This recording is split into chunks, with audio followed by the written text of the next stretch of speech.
Good afternoon and welcome to the virtual masterclass hosted by Aiyanna Capital in collaboration with the Good Food Institute India. I am Srishti Parik and I will be your moderator for today's session.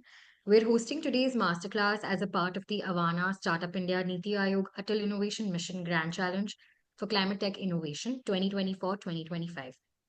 This one of its kind initiative aims to identify and support climate tech innovators and startups who are driving transformative innovations in clean technology, sustainable agriculture, deep tech, and green manufacturing. The Grand Challenge offers several benefits such as monetary rewards, mentorship from industry leaders, and a chance to showcase at the Startup Mahakumbh, the biggest startup event of India. If you want to be a part of the Grand Challenge, please click on the application. Sorry.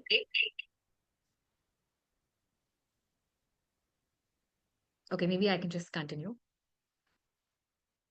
As I was saying, if you want to be a part of the Grand Challenge, please click on the application link that we will be sharing in the Zoom chat. And for any latest updates, please don't forget to follow Avana Capital on LinkedIn. Coming back to today's masterclass, the topic is smart protein as a climate solution, business investments, and manufacturing in India. This session will help you understand how India's smart protein sector is at the forefront of climate action, revolutionizing sustainable food systems through alternative proteins, high performance biomanufacturing, and cutting edge innovation. To ensure a smooth session, I will request everybody to stay on mute. To make this interactive, I will request all participants to drop their questions in the chat box and not unmute themselves. I will be collating all the questions from the chat box and moderating the flow. Our speaker today is Aiyanna Belliappa, who is a senior innovation and entrepreneurship specialist at the Good Food Institute India. Aiyanna, thank you so much for joining us today. Over to you. Thanks, Srishti. I hope everyone can hear me clearly, first of all.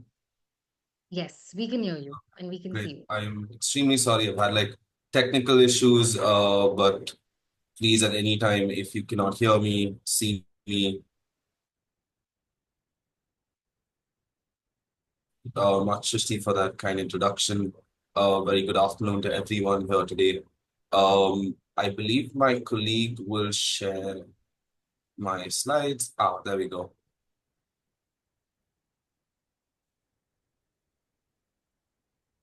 No, great. Thank you. I believe the slides are up in the. No, sorry for breaking the flow. While we can see you, there's a slight lag. We can hear you clearly, but I think there's a slight lag. Do you want to try to switch off the video for some time and then restart it?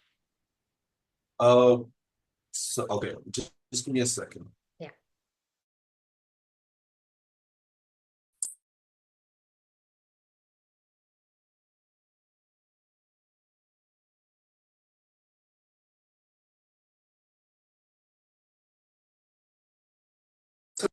Is this a bit better?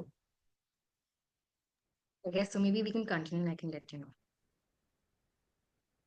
Sorry, I couldn't hear you. Could you say that again, please? Yeah, I'm saying maybe we can continue and if Okay. it's, yeah, I'll let you know. Great. Yeah, sorry. Living in Bangalore, not sure how I have tech problems, but I think the irony is lost on me. But having said that, thanks everyone. Thanks for joining me this afternoon to look over this masterclass on smart proteins. A big thank you to the Avana team, to Niti Aayog, Startup India, as well as the Atal Incubation Mission for conducting and running such a great platform. So, having said that, I'm happy to start on this masterclass. Moving to the next slide, I'm happy to just sort of give you a brief view in terms of what the agenda is for today. For this masterclass, the first thing we're really going to be talking about is food and climate, and what the opportunity for impact is. So I believe a lot of climate entrepreneurs here, a lot of food entrepreneurs here, a lot of smart protein entrepreneurs here can really learn from what the opportunity for impact is.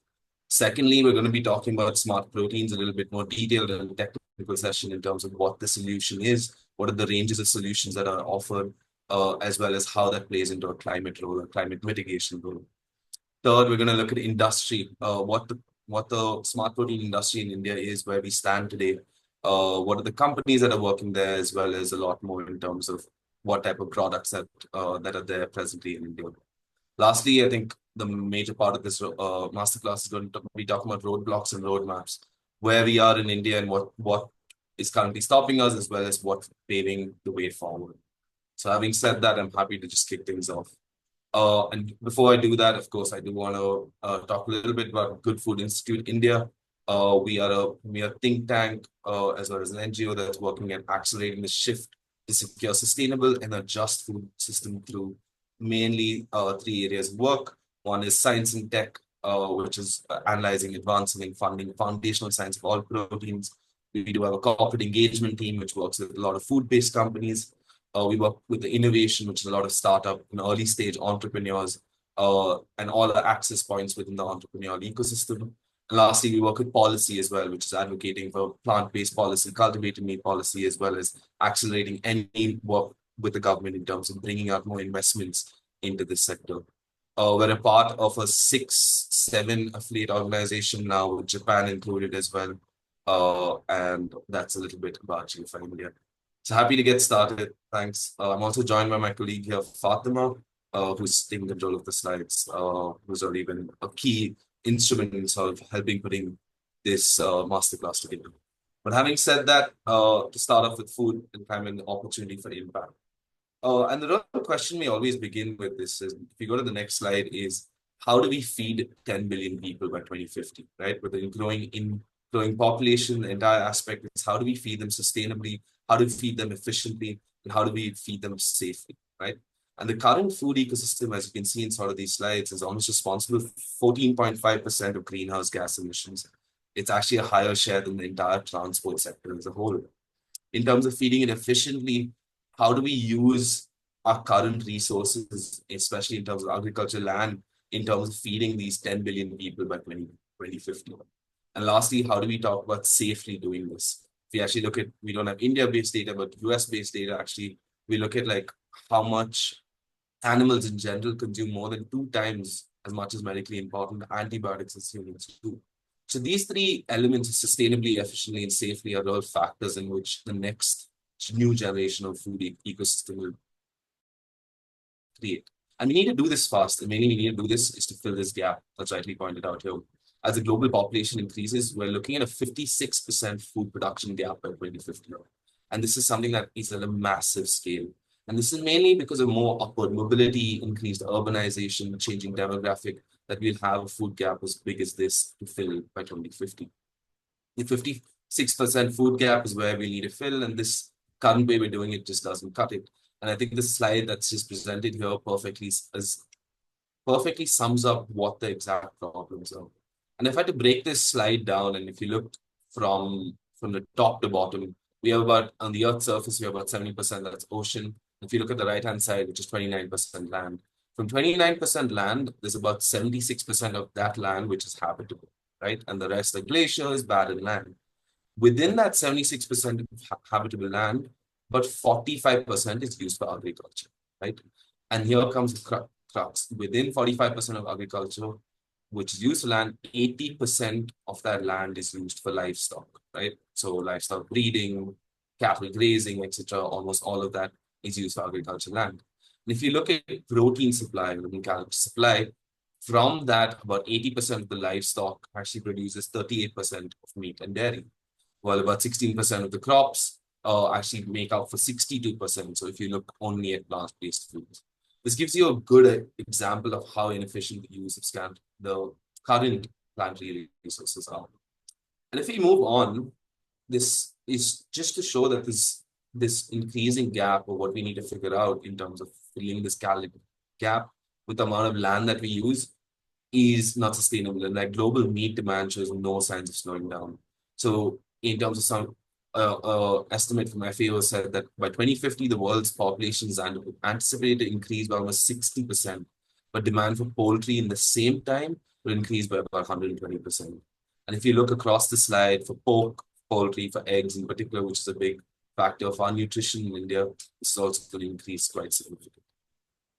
And moving on, animal agriculture in general, in terms of how it affects the climate, is quite relevant in the slide as well, because animal agriculture is a leading contributor to GHG emissions, as I mentioned before. And for example, in this aspect alone, 1/3 of anthropogenic GHG emissions are contributing to the climate crisis, as well as animal production becomes a whole responsible aspect of that. compared to, again, transportation that I mentioned earlier. We're looking at a higher GHG emission from the animal agriculture alone. And something we also need to talk about, especially something that's close to India, is water. And that's something that also plays a role in terms of where food and climate is going to make an intersection or a nexus of where we lie. Animal agriculture by itself is a huge toll on our global water footprint. So if you look at if the points on the left, 29% of the average global consumer water footprint is for meat and milk products alone. Well, if you look at like how much water requirement is required for water extraction across the water body, that's up to 70%. For a country like India that's already water stressed, we're looking at a extremely severe situation if we were going to match that calorie gap, match that food gap that we're requiring, especially with the protein that's required for our general population to go forward. Having said that, I understand that I might be all gloom and doom and really these are all the problems, but I believe what I'm here really to present is a really upward and mobile solution. And that's something that is the all proteins. And it is a changing solution in a lot of ways. And I want to talk about how we define all proteins first, which is essentially enabling globe, which is essentially how we define it is the technology that creates a set of products that can reliably and predictably substitute the consumption of animal-derived meat, eggs, and dairy. So in order to perfectly replicate the sensory and cultural experience for consumers. It's almost mimicking the exact taste of what currently is meat. And of course, this is divided in what we define as three modalities. So then first of these modalities, and this is where I'll get a bit technical, so do bear with me on this front. The first and most important, or sort of not the most important, the first and one of the biggest is plant-based meat. Plant-based meat in a sense is sort of biomimicking meat. It's sort of using plants as the building blocks. They look, taste, and almost feel like conventional meat. They use plant-derived ingredients to mimic the taste, texture, and nutrition of conventionally produced conventional animal products. The concept of plant-based meat is not a modern development. It's actually been there before, and like some of our examples are definitely soya chap, etc. But however,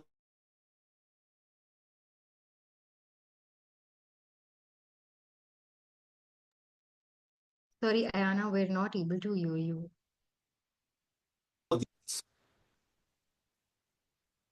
Aiyanna, sorry, we're not sorry, able to hear. Yeah, okay, you're back. You're back. sorry, Could could you you say repeat that? the last? Yeah, could you repeat the last 1 minute? I think we lost your audio. Okay, can you hear me now properly? Yeah, we can hear you now. Okay, so maybe I'll start off from this slide itself, which might be plant-based meat. Yes, yes. Um, Great, thank you. And thank you for letting me know this is a problem, and I apologize for it. But meat is in essence products that biomimic meat using plants as the building block. So they sort of look, taste, and cook like conventional meat. They use plant-based derivatives to mimic the taste, the texture, and the nutrition of conventionally produced animal products. And let me tell you, plant-based meat is not a modern development. Its actually prevalence is quite old. Some of the examples we can look at is definitely soya and like soya chop that's very prevalent in India. However, many of the early plant-based products, such as soya chop, were designed with vegetarian consumers in mind, and hence the early plant-based modalities didn't really replicate or biomimic the taste of meat. However, with new data about the issues of meat and looking at in ways that we consume protein, this is sort of exponentially risen in terms of the innovations that's come into the sector, as well as the entire sector growing not only in India but globally in a very, very fast way. Moving on, which is the cultivated meat section. This is sort of a Hollywood, sort of the Hollywood modality in a lot of ways, in the sense that it's the most exciting in terms of news that's comes out, right? Cultivated meat, in its definition, is genuine meat produced by growing animal cells in culture media. As I mentioned, this is genuine animal meat, or like it's also often seafood as well, that is composed of the same types of cells that are arranged in like three-dimensional structures or animal muscle tissues. The first one, actually, the first cultivated meat burger was live on television in 2013. 2 years later, the first four cultivated companies were founded. And since then, the industry has blossomed to more than 100 odd countries around the world. And I will definitely talk about the few that are there in India. Moving on to fermentation. Fermentation is quite interesting because it has really emerged in the recent years as a key enabling technology for the all protein industry. Fermentations not only creates products that on its own, but it also complements key ingredients that could be fit into the plant-based or the cultivated meat sector. Over the past century, fermentation as a role is expanded far beyond its historical usage. So, I mean, initially it was really used to use beer, wine, of course, there's cheese, but fermentation now spans individual chemistry, it spans biomaterials, therapeutics, medicine, fuels, and now advancing food ingredients as well. This technology is increasingly being used to both ingredients and standalone products. All of these technologies play a big role in the climate narrative. And I think that's the next slide in terms of what we're going to talk about. Sorry, I just want to pause here and just check if everyone can still hear me all right. Yeah, we can hear you and see you all right. Okay, great. Thank you. Uh, Perfect. The next point is definitely on how these smart proteins offer solutions. This is a very exciting thing. In fact, the smart protein solutions actually have 9 out of the 17 SDGs. I don't want to run through all of them, but for instance, let's run through SDG 2, which is a transition to alternate proteins and ensure less wasteful and more secure food systems. For example, in a chicken, for every 9 calories of crops that are fed to a chicken, only 1 calorie is produced in the form of chicken meat. So mass quantities of wheat, corn, soy are grown to actually feed animals and not actually feed humans. And that's driving up land costs. And of course, with land costs growing and also with intense agriculture growing, this displaces subsistence farmers and has the most profound consequences of poor and vulnerable communities, which is the majority of population as farmers in India. Let's take a look at maybe number 6, which is, as mentioned earlier, animal agriculture is actually approximately a third of all freshwater consumed in the world. Conventional meat production is also top source of fresh water and ocean deacidification as well. Let's look at maybe SDG 8,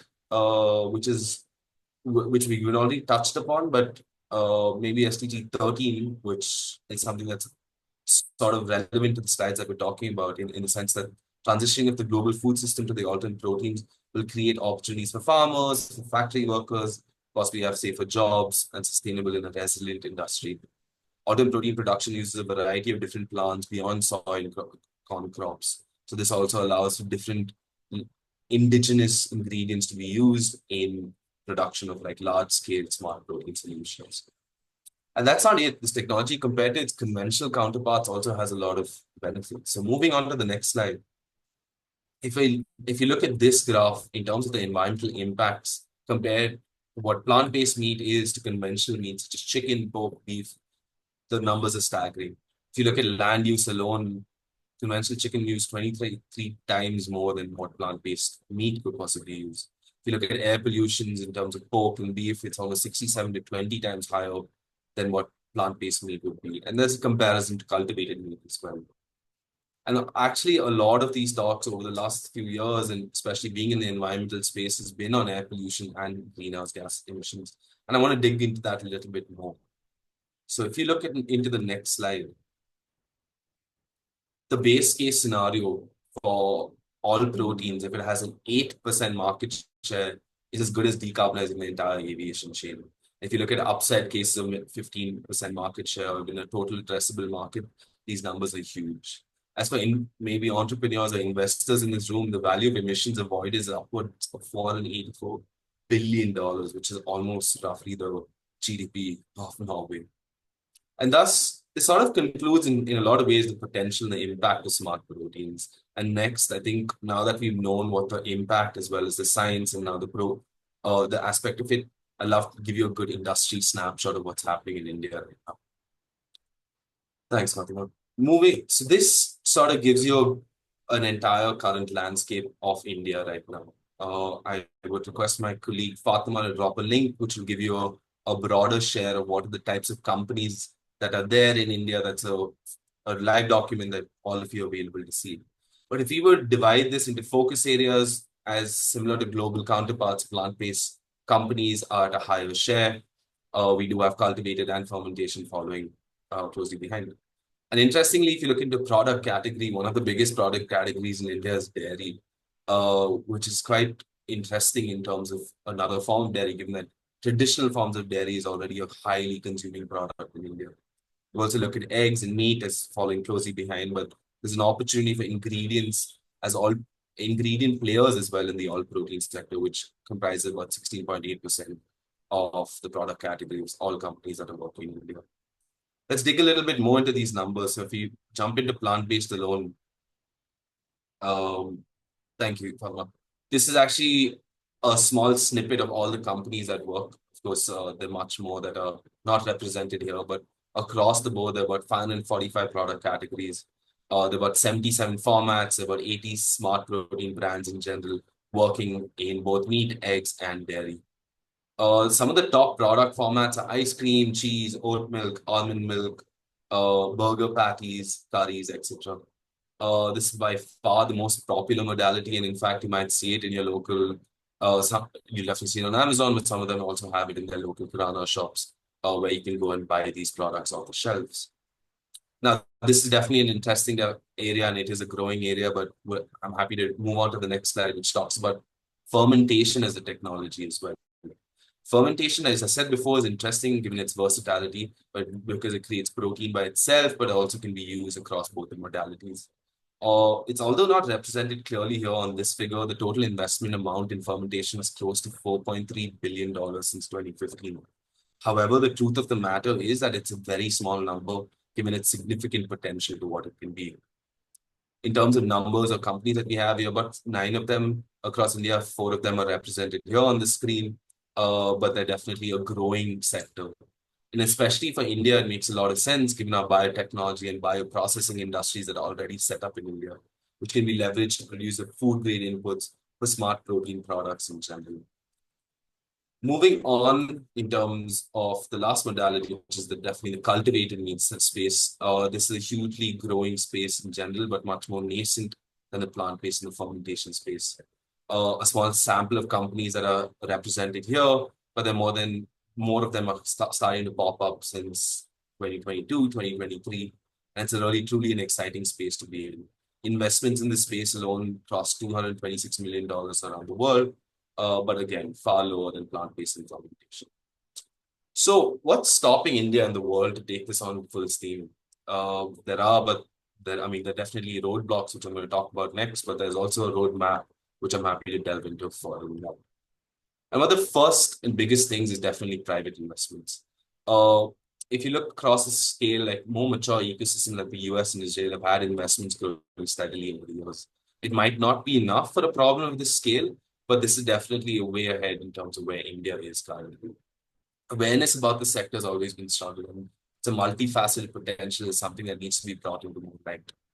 Most of the funding that is currently happening is not trickling down to countries like India, which presents both a problem and an opportunity, I believe, for some of the audience members. Staying on the investment lens, um, if you look at it, in terms of a sector compared to the climate investment sector as a whole, you can quite see that the oil protein sector is quite significantly underfunded. Reasons are many and varied, but one of them is definitely the lack of knowledge about the potential of the sector as a climate mitigator. Additionally, as we'll talk about a few slides below, it has typically been a longer term play to enter the oil protein sector with like key R&D bottlenecks, regulatory approvals required, and regulatory approvals across various countries, and also a complex supply chain that is present in the oil protein sector. Overall, investment in general has been a big problem, but this also brings us to a subsequent fellow roadblock, as we like to call it, which is definitely the manufacturing capacity. So like any other impact industries such as biotech, biofuels, pharmaceuticals, or even EVs at this point, which is the talk of the town, all protein requires front-loaded costs in form of R&D, in form of capital expenses for manufacturing facilities and equipment, and this working capital to cover these operating expenses. A lot about food and definitely about like proteins, like alternate meat, is about being conventionally affordable and requires a lot of capital to bring down the cost that it is currently at now to be compared to conventional forms of animal meat right now. With lower investment, it becomes harder and harder to overlooking some of the bottlenecks that are there. And if you had to dive deeper into each of these sectors, this just gives you a good estimate of the cumulative global capital expenditure needed in sort of structuring plant-based meat end products. This is what will be required by 2030. And if we follow down into fermentation, which is actually quite an interesting technology because it's already been built out historically. But if you look at it, it ranges from a few $1 million at scale to hundreds of $1 million at commercial scale. However, there is possibilities of brownfield and greenfield facilities in terms of repurposing existing facilities to reduce this cost. And sort of the graph on the right-hand side showcases how cost for precision fermentation as a manufacturing capacity for all proteins significantly reduces over as scale increases. Lastly, moving on to cultivated meat, which again on a baseline meat production plant can produce 10,000 kilotons of minced meat, but this is approximately going to cost around $450 million. Again, based on efficiency and improved production, this is estimated to decrease from 450 to $50 million. But this is again dependent on a lot of upfront investments and a long-term investment playing into some of these sectors. All right. And those are definitely the roadblocks, but I believe, and I'm here really to present what the roadmap is, and I think that's what interesting is also for a lot for interesting for India. So the next slide will definitely show why India is sort of a perfect environment for smart protein growth, right? On the plant-based side, it does have a large crop biodiversity. We can use indigenous pulses, millets, and other indigenous crops to create new forms of protein extraction. We also have a globally competitive talent pool where entrepreneurship and engineering and scientific skill sets already set up. And we might want to thank the biotech sector for helping us maybe the fermentation space. There's also a global competitive talent pool for food tech that's quite heavily in India. Lastly, there's also a major industrial opportunity, like rapidly growing biotech companies can substitute into the food tech world, and this can really be a perfect environment for us to be a global protein hub for the world. Next, there's in terms of the roadmap, there is government backing, and although this is a super happy slide for us at JFI India, is because in one way there was government backing, we required government backing, and actually right now it is happening. I'm very pleased to announce that recently, as of last week, an incredible opportunity for all smart protein spaces in India just opened up through the Bio E3 policy. So the Department of Biotechnology and BIRAC, which is the Biotechnology Industry Research Assistance Council, are now inviting proposals for development of smart proteins in India. So in a lot of ways, a lot more research, a lot more funds into research is moving quite rapidly ahead. For startups as well, there's a lot of shared facilities that are growing, a lot of public incubators that are being locked in terms of smart proteins. In 2024, we saw the drop of two official smart protein focused incubators with IKP Eden in Bangalore as well as APIC that is definitely supporting startups. But there are numerous other incubators that are also hosting these startups across India and also seeing a growth in startups that are entering. Industry is also growing as well as large corporation entering markets in various ways. The likes of Nestle, Impresario have entered the market, and global equipment manufacturers like Paul as well have entered into this market. Lastly, on regulatory approvals as well, this is moving forward. One of the biggest biggest news from 2023, I believe, or late 2024, was Perfect Day, a precision fermentation company, being one of the first to get FSSAI approval for its animal-free milk protein. But this is not it only on the government side. There's also great potential on the investment side as well. We've sort of seen a major momentum with the dozens of companies that have started over the last 2 years. Companies are beginning to scale, particularly across the plant-based and dairy segments. A lot of new entrepreneurs are entering the sector with new ventures being built and major challenges and bottlenecks of what we call white spaces being solved for. Lastly, the financing for the infrastructure, the industry is highly supply constrained, and this actually gives us an opportunity in India to create a mature asset class that's analogous to renewables, or in the sense that we can almost recreate something with similar or parallel, but for the all protein industry. And this really gives a good snapshot of what the economic opportunity is, right? So now that we've definitely talked about the roadmap, what this could be by 2030 with the right paths and interventions, which are already on. For a low growth scenario are projected, and this is thing only on plant-based market, will break through an early adopter market in India and have a certain level of industry investing across it. Some of the numbers that I can pick off from the slide are the domestic market size for smart protein, eggs, and dairy in 2030 is going to range from something like 7,475 crores to 8,963 crores. Again, from a low growth to a high growth margin. The combined domestic market size and also export potential, which is a big part of all proteins in India, um, could range between 11,270 crores, which is about $1.5 billion, to about 30,134 crores, which is about $4 billion. But moving on, and this is sort of comes to a little to the ends of this masterclass is with these economic opportunities, where are the innovations coming in? And for all entrepreneurs, for all investors in the market, these are the critical drivers for industry to make the next step or the next level of like importance into the oil protein sector. One is taste. Sorry. The one is definitely taste in terms of how much studies have shown that taste is the most important attribute of plant-based foods. The second is definitely price in terms of how this would uh, compare to conventional animal products. Lastly, convenience appeals to all. At the end of the day, it needs to be as easy as going down to a kirana store and buying an all protein product. And these are the three most important critical drivers for innovation for the sector to grow quite rapidly across India and across the world. And that sort of brings me to the end of this masterclass, and I hope it gives you a good indication of what the smart protein sector is, where we are in India, sort of what the roadblocks are, as well as what the next steps are in terms of the transition there. I'll sort of pause there and happy to take any questions. Great. Thank you so much, Ayana. I think the session very well highlighted the intersection of food and climate serving as a critical lever for climate mitigation and adaptation. And I think we could clearly see the importance of feeding the growing global population sustainably, efficiently, and safely, and how animal agriculture is also leading to high, carbon footprint, aggravating the climate crisis, creating a need for smart alternative protein. So thanks a lot for the insightful sessions. In terms of questions, I have collated a couple of them from the Google form. I will also request participants to send in their questions on the chat box here, and I can, ask Ayana one by one.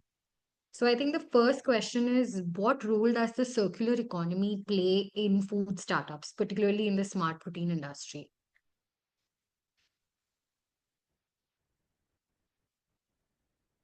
Thanks. Sorry, Srishti, I might maybe ask you to repeat things again, but I Yeah. think I heard it right in terms of the circular economy. It's a great point. It's something that's super interesting and a great question in terms of how the circular economy comes into play is it's highly intertwined, right? Like there is food waste valorization that actually can in turn play to bring down the cost of alternate proteins. So actually a lot of food waste can be reused in terms of creating alternate proteins. There's some great companies that are working in India on that space. So actually the entire gambit of like the tech and how that works um, within the ecosystem of using and reusing products is a big aspect of it. And of course, if you would look into packaging of the end products, if you would look into all those aspects as well, a huge impact of like the circular economy plays a role. And I think initially it will be a big factor, at least to reduce the price of these products, to get them down to conventional meat products. And I think that will be a key player in terms of the innovations that come up. So almost I look at innovations in the circular economy being complementary to some of the innovations that come in the on protein sector. Okay, thank you. I think the other question is, what are the key entrepreneur opportunities available for professionals specializing in advanced level of protein production? That's a good one. It's hard to define what advanced level of protein production is, but we do have innovation white space, is what we call it, in terms of where these white spaces will occur across the food supply chain. So from each of these modalities, from fermentation to plant-based cultivated, across each of these industries, where will innovation produce? And again, so depending on what level, if you're in the upstream or in the downstream in terms of protein production, if those are innovations that will work, we're happy to sort of send over the technical details of what are these white spaces to work. And happy to, again, I would request my colleague Fatima to sort of post this as a link for anyone who's already on the participant list here.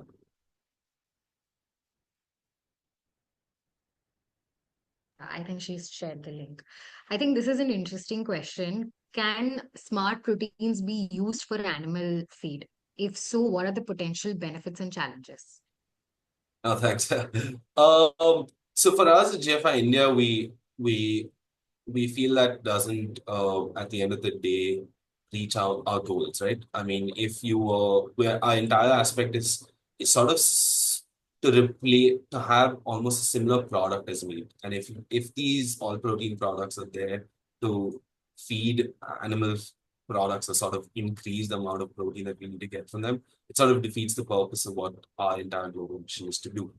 So in that sense, in a lot of ways, we don't believe that it will naturally be a climate mitigating factor, given that there will not be a reduction in the amount of animal agriculture that's done, irrespective of what we feed them with. The entire aspect is to create technology and create innovation in a sense that creates a different aspect of a thing that's almost biomimicry tastes, smells, cooks the same as traditional forms of meat. And I believe that is a bigger climate solution, and that is a bigger, in terms of delta change for climate, that is a bigger aspect to consider. Got it. How can the farm to fork approach be effectively utilized in smart protein production or product development? Sorry, should you repeat that again? How can the farm to fork approach be effectively utilized in smart protein production and product development? No, that's a great question. I, it's a big talking point is because one of the biggest bottlenecks within, let's say, the plant-based industry, which let's say a farm to food concept would be best positioned for. One of the biggest bottlenecks is definitely how much quality of raw ingredients can you get, right? So, for example, if you were to make plant proteins at scale, let's say using a raw product of peas, you need a certain quality of where the pea is grown for batch to batch variability to be less. So if farm to table products can meet something at scale, so I mean this is again in if aspect, if that can be met at scale and get that right level of quality that can come into it, then it's definitely a solution that works. And the entire aspect is to create this at scale, right? We're trying to reduce the cost of these products to be as price sensitive, price competitive as conventional meat products. And if there is ways that complement that in the sense that they can produce the right quality of raw ingredients at that particular scale, there's definitely reasons to believe that they will definitely positively benefit our protein sector. And irrespective, I believe like the farm to food aspect or the farm to table aspect in that sense is a growing sector that really needs to be considered, especially in the case of India. Got it. Great. Thanks for sharing, Anna. I'll just take up some questions from the chat. I think Swapnil has asked that in comparison to global players, where do the Indian cultivated meat startups have a typical technical limitation? Well, so, Swapnil, that's a great question. Um, in a lot of sense, I think strain extraction would be a big aspect. One is definitely funding in terms of how much strain extraction you can do, strain replica that you can do for any particular mammalian cells, or even if you go to the fish ecosystem or aspects of creating cell lines through that. Your ability to try and error needs to sort of really increase and improve. And for any science heavy industry, which definitely is the oil protein sector, biotech heavy, needs a lot of capital and a lot of ability to fail and try again, right? And in order to do that, one is you definitely need infrastructure that allows for it. Secondly, you need the type of funding that allows for it. And also the learning, the replication, and the feedback loop needs to be much quicker. I believe just in terms of the nascency of that sector in India is might be one of the bigger bottlenecks. However, overall, it's sort of a growing sector across the world. So I believe cross collaboration from innovators or inventors in India across to more what we call mature ecosystems, and I put mature in the sense that they've been just doing it a little bit more before India got into it, right? Or before it only came to us as a big technological revelation. Uh, I believe learning from that, cross collaborating in those aspects will really unbottleneck the sort of problem that at least the cultivated meat growers have. So I think Anuj Prem has a slightly longer question. Maybe Ayana, you want to have a look at the chat. I'll just try to say it in a breath. So basically, wanted to know your opinion on where you think biomass fermentation, submerged and solid state fermentation falls. Within fermentation, why is there more focus on just precision fermentation and not on biomass? Example, even in the recent Bio3 funding advertisement released a few days ago, fermentation just had precision. Uh, so I think he's asking specifically for alternate protein applications, meat specifically. Uh, it's that answers a again, see, it's a varied answer, right? Like in a lot of ways, precision fermentation is just had more backing and also in terms of like knowledge about what can be produced as opposed to biomass fermentation. Both are both applicable into the all protein sector, but in terms of where the applicability for the India ecosystem looks at, as well as what type of industrial understanding that we have, I believe it came from the government that precision fermentation might be better placed, better suited for it now. But of course, that's my opinion in terms of a non-technical nature. But I'm happy, Anuj, to take this question at a more detailed level with technical team members that I have at GFI India to break down this question. I hope that's helpful. I think Swapnil has a follow-up question, and it's an interesting question that Indian plant-based companies have been on various consumer platforms like physical stores as well as Amazon. Is there any data, that you're aware about on customer feedback and acceptance? Yes, we are. We actually have a great report on GFI India, like feedback on uh, plant-based products. Of course, the in terms of I can't comment on any particular product over the other or particular company over the other. But we're collecting solid evidence in terms of what the feedback has been. And I request Fatima, if she's on chat, to sort of drop. Swapnil, I believe, asked that question in terms of a resource, the resource that we just recently built up almost a year ago, in terms of what that can provide. Yeah, I shared the resource, Aina, on the chat, so that would suffice, I think. And we are actually happy to send any more resource via follow-up mail to all the audience in the call. Thanks, Fatima. Okay, thanks, Fatima. So we have another question from Karthike. What are the primary challenges faced by lab-grown meat startups, such as, sci-fi foods, in scaling production and reducing costs to achieve market viability? I can just I'm just share the finding. question. It's come to me directly. Sorry, could you repeat that question, Shristi? Yeah, I've just posted it on the chat as well. Yeah.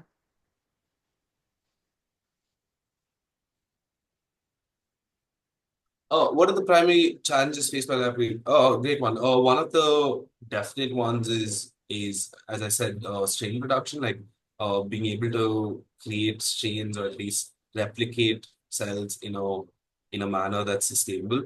Also, fetal bovine serum is a big factor in terms of the cost uh, aspect in growing these in that culture media. So that becomes another huge cost derivative in terms of bringing this to any sort of pricing. As well as I believe there is also enough studies and more, and definitely let Fatima, who's more on the technical side on this call, to comment on this more. So Fatima, you want to give this a shot as well? Yeah, I know. So on the scaling side, I think I would obviously say it's the investment. We have to give a room for the scientists and startups, obviously, who are working on cultivated meat to find some solutions and give the trial and error to see if it's actually working, which actually is quite intensive, as Aina said in the presentation, because if that part is cracked, and if that worked, then obviously the scaling will actually happen. So I would say investment from my side, Aina. Okay. Thanks. I think the next question, and Ayana, please let me know if you're not able to hear me. But essentially, it is that what are the key bottlenecks in the cultivated seafood industry, particularly in scaling cultivated meat production? Uh, Fantastic question again. One of again, it's very similar to cultivated meat. I think what's difference in the fish aspect, or at least one is scaffolding. So a lot of when these products are created, they're created on a scaffolding, which is typically, if you were to imagine natural meat, which would be typically a bone, it's grown, right? So in order to create that scaffolding is one of the bigger bottlenecks, especially for fish, which is required to mimic that taste of fish. That's one of the bigger bottlenecks on it, as well as like a lot of research has gone into the mammalian spaces, but much less in the aquatic space in that sense. So fisheries haven't got as much funding as well as like research done in there. Having said that, there is good and very good research done across the world and in India. But typically, the cell lines that are created are typically mammalian cell lines, and there's a requirement to recreate cell lines that are replicating certain types of fish. That are there across the world. That was actually very interesting.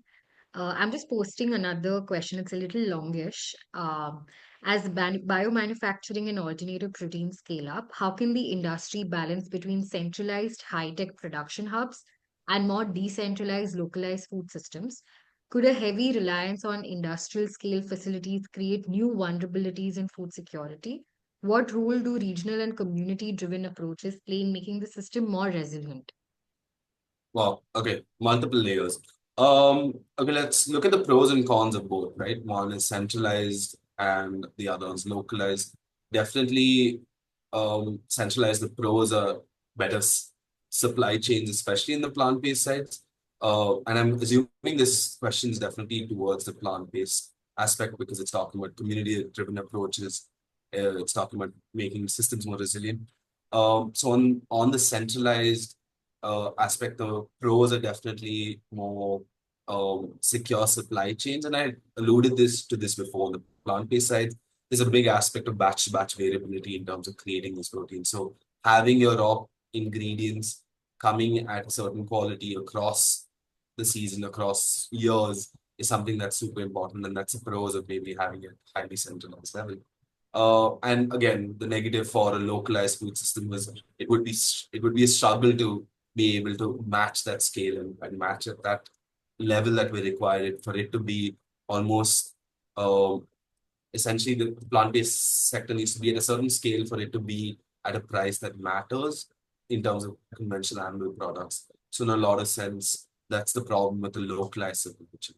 Of course, with the localized supply chain, the pros are definitely you can look at like innovations in different types of indigenous crops. So things like your legumes or anything that's particular by state. If you look at Karnataka, Maharashtra, any of those types of legumes that can create better protein extraction methods or are better for protein extraction could be a huge benefit in terms of a localized supply chain.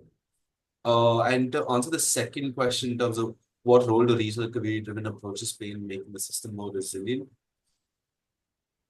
Uh, a big part in a lot of ways. And again, if you look in terms of like what type of product that you're producing at a large scale, in a lot of ways, regional and community-driven approaches is super important to keep the supply chain much more resilient. And it is a requirement in a lot of sense. If you look at like new innovations that come up. And I believe over the next 10, 15 years, innovation will be required in this sector. Newer forms and methods of doing it, newer efficient ways of doing it will be required. And certainly keeping it a regional and more community driven approach is a huge factor in bringing out that innovation. I think we'll take a couple of last questions. The next question is, what is the typical timeline for smart protein food products to progress from proof of concept to full scale pilot production? What are the major milestones in this journey? Good point. It's very different, to be honest. There's no one answer. But typically, historically, we've seen startups in in the plant-based sector scale up much quicker than the cultivated fermentation sector. Primarily because globally it's not as nascent as the other two. Also, it depends on where in the supply chain that you land, right? Again, difference in upstream and downstream type of products, from like startup or seed idea to full scale production takes anywhere between 1 to 3 years. But again, this is not something that I would comment easily on because it's anecdotal data and it's not backed by any real data. But this is just based on looking at the sector over the last couple of years. Um, and again, fermentation and cultivated, it could be a completely different timeline, right? As I mentioned before, this sector is a long play sector. There is aspects of like being patient in terms of capital that's required for the sector to scale. So in a lot of ways, the answer could be different between each modality as well as between where in the supply chain that it might find yourself. Swapnil has a question. Cultivated meat being a deep tech requires more incubation over plant-based. How does cultivated meat stand with reference to private and BIRAC funding? So actually the BIRAC, the recently announced BIRAC funding that Swapnil you might find that Fatima posted a little bit higher, uh, is supporting research in cultivated meat space. So the government is aware of the sector, the government is interested in the sector. In terms of the investors that are, I believe you mean in terms of private investments when you mean private. There is definitely interest in it. There have been companies that have been funded. And we're happy to like share our state of the industry report, which came out in 2024, beg your pardon, 2023, that showcases all the types of funding that each of these companies have got, as well as how much they've gotten over the last couple of years. So I hope that answers your question in terms of private funding as well as public funding, which are both very cultivated meat is high up in their interest. And we're waiting for more deals to be done over the next couple of years in terms of scaling the sector. Great. Thank you so much, Aiyanna, for this insightful session on smart protein as a climate solution, business investments, and manufacturing in India. And thank you for also answering all of those questions. I would also like to thank all our participants for your active engagement and thoughtful questions. We hope you leave today's session with actionable strategies to take your venture to the next level. We encourage you to apply for the Avana Startup India Niti Aayog Atal Innovation Mission Grand Challenge for Climate Tech Innovation and continue innovating for a sustainable future. Thank you, and we look forward to seeing you at our future events.